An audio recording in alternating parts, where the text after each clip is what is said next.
शब बारात में अल्लाह 8 लोगों को कभी माफ नहीं करता। शब बारात में वो 8 लोग कौन से हैं जिनकी मगफिरत नहीं होती, यानी किन किन लोगों को अल्लाह इस रात भी माफ नहीं करता, और वो 8 लोग कौन कौन से हैं। और इसी के साथ हम आपको बताएंगे शब बारात में दुआ किस तरह करें कि दुआ कबूल हो जाए, और ये भी बताएंगे कि शब बारात में हमारे प्यारे नबी सल्लल्लाहु ताला अलैहि वसल्लम क्या अमल करते थे और शब बारात क्यों मनाते हैं। शबान इस्लामी साल का 8वां महीना है और ये वही महीना है जिसमें बंदों के अमाला अल्लाह ताला की बारगाह में उठाए जाते हैं, और ये महीना रमजान के करीब है। इसीलिए जब भी ये महीना आता है तो हमारे नबी मोहम्मद सल्लल्लाहु ताला अलैहि वसल्लम ये दुआ फरमाते थे कि अल्लाह हमारे लिए रजब और शाबान के महीने में बरकत अता फरमा और हमें रमजान के महीने तक सलामती के साथ पहुंचा दे। और आप सल्लल्लाहु ताला अलैहि वसल्लम ज्यादातर नफल रोजे शाबान के महीने में ही रखते थे, और इसकी वजह आप फरमाते थे कि इस महीने में मलकुल मौत यानी कि मौत का फरिश्ते को उन लोगों के नाम लिखकर दिए जाते हैं जिनकी रूह कब्जे की जाएगी जो इस साल मर जाएंगे। तो मैं चाहता हूँ कि मेरा फैसला रोजे की हालत में किया जाए। दोस्तों, शाबान के महीने में एक बार बरकत और फजीलत वाली रात आती है जिसको शब बारात कहते हैं, जो कि शाबान की 15वीं रात होती है, और इस रात में नफल इबादत की बहुत फजीलत है। शब हिंदी में कहते हैं रात को, और बारात का मतलब है बरी होना, आजाद होना, यानी गुनाहों से बरी हो जाना, छूट जाना। और अरबी महीने शाबान की 15 तारीख को ये रात होती है जिसे शब बारात कहते हैं। इस रात की इतनी फजीलत है कि अगर कोई बंदा सवाब की उम्मीद के साथ इबादत करते हुए अल्लाह से अपने गुनाहों की माफी मांगे तो अल्लाह ताला बहुत जल्द गुनाहों को माफ कर देगा। 4 रातें हैं जो फजीलत वाली हैं। एक है लैलतुल कद्र जो रमजान के आखिरी अशरे में होती है, दूसरी है ईद उल फितर की रात, और तीसरी है ईद उल अजहा ईद कुर्बानी की रात, और चौथी है शाबान यानी कि 15वीं शाबान की रात यानी शब बारात। इस रात की खासियत ये है जैसे पूरे साल का बजट हमारी सरकार पेश करती है कि पूरे साल क्या होगा, उसी तरह इस रात में आने वाले साल के तमाम कुदरती कामों का लेखा जोखा अल्लाह ताला फरिश्तों को दे देते हैं। जैसे लोगों की जिंदगी और मौत का फैसला हो। इस रात में क्या कोई खास इबादत करनी होती है, तो इसका जवाब है नहीं। इस रात में कोई खास इबादत नहीं जो सुन्नत से साबित हो, लेकिन हाँ, नफल इबादत कोई भी कर सकता है, जैसे नफल नमाज पढ़ना, कुरान की तिलावत करना, अल्लाह का जिक्र करना, दुआ करना, क्योंकि ये रात बख्शीश की रात है। इसीलिए अल्लाह के सामने अपने गुनाहों की माफी जरूर मांगना। इस रात में इबादत मस्जिद में करनी चाहिए या घर में, इसका जवाब है हमारे नबी सल्लल्लाहु ताला अलैहि वसल्लम ने इरशाद फरमाया कि अपने घरों को कब्रिस्तान न बनाओ। मतलब ये है कि फर्ज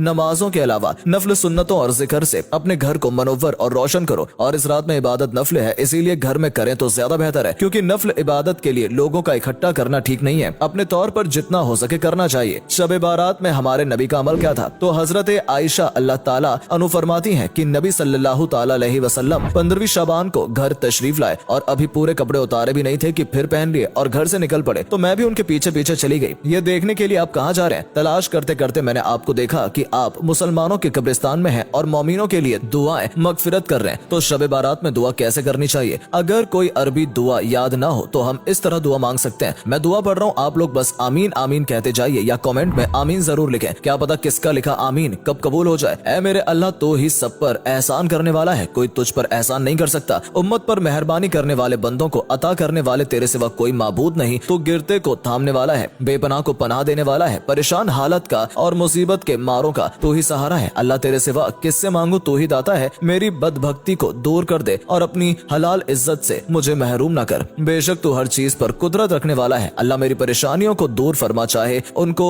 जानता हो या नहीं। यकीनन तू ही सबसे ज्यादा एहसान करने वाला है। अल्लाह ने एक औलाद अता फरमा और हमारी मगफिरत फरमा। अल्लाह तमाम गुनाहों को माफ फरमा, वो छोटे हो या बड़े, जानबूझकर किए हो या अनजाने में, उजाले में किए हो या अंधेरे में। और अल्लाह आइंदा हमें गुनाहों से बचने वाला बना दे और इन गुनाहों की ना हुज्जत को मिटा दे। अल्लाह ईमान पर खात्मा फरमा दे। हमारे माँ बाप, उस्ताद और तमाम मुसलमानों की मगफिरत फरमा दे और उनकी नेक दुआओं को कबूल फरमा दे। अल्लाह हमें मांगना नहीं आता, हमें वो सब अता फरमा दे जो नबी सल्लल्लाहु ताला अलैहि वसल्लम ने तुझसे मांगा, और जिन चीजों से हमारे नबी ने पनाह मांगी अल्लाह उन तमाम चीजों से हमें पनाह दे दे। आमीन या रब्बुल आमीन। 8 लोग कौन से हैं जिन्हें इस रात में बिल्कुल बख्शा नहीं जाएगा, यानी अल्लाह तबारक व तआला इन 8 लोगों को इस मुबारक रात में भी माफ नहीं करेगा। नंबर 1, मुशरिक, अल्लाह के अलावा किसी और से फायदे और नुकसान की उम्मीद रखना और अल्लाह के अलावा किसी और को पूजना और उसकी इबादत करना। ऐसा शख्स इस रात में बख्शा नहीं जाता जब तक वो तौबा न कर ले, और इसी को मुशरिक कहते हैं। नंबर 2, दिल में कीना रखने वाला। कीना किसे कहते हैं ये समझना जरूरी है। जब किसी आदमी को किसी पर गुस्सा आता है और सामने वाला इतना ताकतवर है कि उस पर गुस्सा निकालने और बदला लेने की कुदरत ना हो, तो उसके जब्त करने से उसके दिल में एक किस्म का बोझ हो जाता है। इसी को कीना कहते हैं। उसका इलाज ये है कि उसको माफ करके उसके साथ मेल जोल और ताल्लुकात शुरू कर दिए जाएं। तो जो दिल में कीना रखेगा अल्लाह तबारक व तआला उसे माफ नहीं करेगा। नंबर 3, रिश्तों को तोड़ने वाला। दोस्तों, रिश्तेदारों के जो हुक्म हम पर वाजिब है उनको अदा ना करना, उनके साथ बदसलूकी करना, ताल्लुकात खत्म कर देना, ये रिश्तों को तोड़ने में आता है, ऐसा शख्स इस रात में बख्शा नहीं जाएगा। नंबर 4, शलवार टखनों के नीचे लटकाने वाला पैजामा। शलवार या लुंगी टखनों से नीचे पहनने के बारे में हदीस का फरमान है कि अल्लाह ताला उस शख्स की तरफ नजर रहमत नहीं फरमाता जो अपना पजामा या लुंगी टखनों से नीचे लटकाए। इस अमल की वजह से बंदा अपनी बख्शीश नहीं करवा पाता। नंबर 5, वालिदैन का नाफरमान करने वाला। इस रात में अल्लाह की रहमत से महरूम रहने वाला शख्स वो भी है जो अपने माँ बाप का नाफरमान है, जो अपने माँ बाप को झिड़कियां देता है, जो अपने माँ बाप पर चिल्लाता है, गुस्सा होता है, तो इसी नाफरमानी की कभी बख्शीश अल्लाह तबारक व ताला इस मुबारक रात में नहीं करता। नंबर 6, शराबी दोस्तों, शराब और नशा इस्लाम में हराम है और शराब और नशे का आदि शख्स माफ नहीं किया जाएगा। नंबर 7, नाहक कत्ल करने वाला, बगैर किसी वजह से किसी का कत्ल करने वाला, इसको भी अल्लाह तबारक व ताला माफ नहीं करेगा। नंबर 8, जिना करने वाला, नामहरम को देखना, उसको छूना बिला जरूरत, बात करना और नाजायज ताल्लुकात रखना जिना है। अल्लाह ताला इन तमाम गुनाहों से हमें बचाए, आमीन। अल्लाह ताला बड़ा गफूर रहीम है। अगर कोई शख्स इन 8 गुनाहों में से कोई एक गुनाह भी करता है तो उसे चाहिए कि वो ये ठान ले कि आज के बाद कभी ये गुनाह नहीं करेगा और आज से सिर्फ अल्लाह की इबादत करूंगा और गुनाहों से जितना हो सके उतना बचूंगा, तो अल्लाह ऐसे शख्स को माफ कर देगा इंशाअल्लाह तबारक व ताला। प्यारे दोस्तों, आज की ये मालूमात वीडियो आपको कैसी लगी आप हमें कमेंट करके जरूर बताइएगा और इसी तरह की वीडियोस देखने के लिए आप हमारे यूट्यूब चैनल वॉइस कॉर्नर को सब्सक्राइब कर दें और हमारे फेसबुक पेज सोशल जंक्शन को फॉलो कर लें। अस्सलाम वालेकुम।